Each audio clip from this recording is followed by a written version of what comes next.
We arrived in Bridgerton style in very English weather to the majestic Althorpe estate.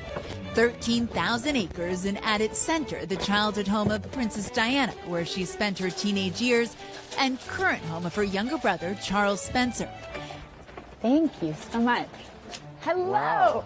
Welcome, Molly. Welcome to Althorpe. Come on in, please. After you. This is the entrance hall to Althorpe, and yeah, it's rather dramatic, but it's, I think, an entrance. But it's not overpowering. I think the whole point of this house, you know, it is obviously of a scale, but it's not bling. It's not overpowering, I hope. I could get used to this, as I mentioned. I mean, it's an entrance and a house fit for a spicy 19th century Regency-era romance.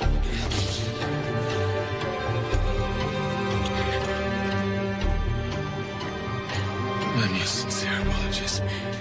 You walk into that house and it's immediately apparent that it's a family home, and there's a warmth there, and everything is just so opulent and elegant, and I really wanted to capture the spirit of a family and the love that a family holds for each other. Bridgerton creator Chris Van Dusen says he visited Althorpe in 2018, unbeknownst to Charles Spencer, only later tweeting out his inspiration.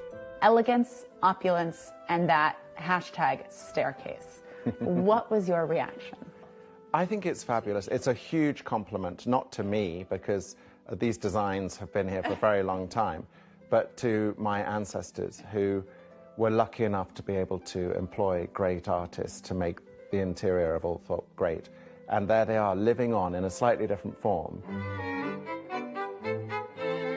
And this is the main staircase with family portraits, including one of Princess Diana keeping watch. The staircase, This staircase is so dramatic.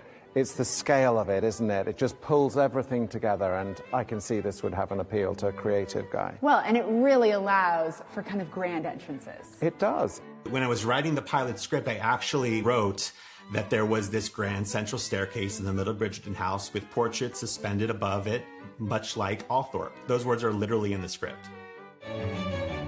So yeah, this is, I guess, what we're going to have to call the Bridgerton room now. Van Dusen says many of Althorpe's rooms stayed with him as he developed the show. This is called Painter's Passage. These are all self-portraits. Among the paintings, Earl Spencer has added a few of his own modern touches. This is the showstopper room in the house. And here in the picture gallery, surprises snuck into the 500-year-old family collection. People get whiplash when we have the public walking past. They see all the 17th century, and then suddenly there's something from 2008. A portrait of Britannia, a representation of modern Britain. All of it in an effort to keep the house alive and kicking for generations to come. Now, Earl Spencer says he thinks a lot about not only how to preserve this house, but also how to modernize it and grow it. And certainly being the inspiration for hit shows like Bridgerton helps a whole lot. But guys, what a house. I'll send it back to you. Molly, what an incredible house. I have to tell you, my mind is blown. You got to interview Princess Diana's brother. What was he like? What was that moment like for you? Incredible. He was extraordinary and so generous, inviting us into his house, showing us where they grew up. He spoke with us kind of about childhood traditions, about his family, and we did see that beautiful portrait of Princess Diana above the staircase. Really pretty incredible, Kristen. So anybody scrolling Zillow looking for a 15-bedroom, 13-bathroom house, we now have you to help give us the private tour. Molly, thank you so much. What a trip. Truly the Thanks, Molly. assignment of a lifetime.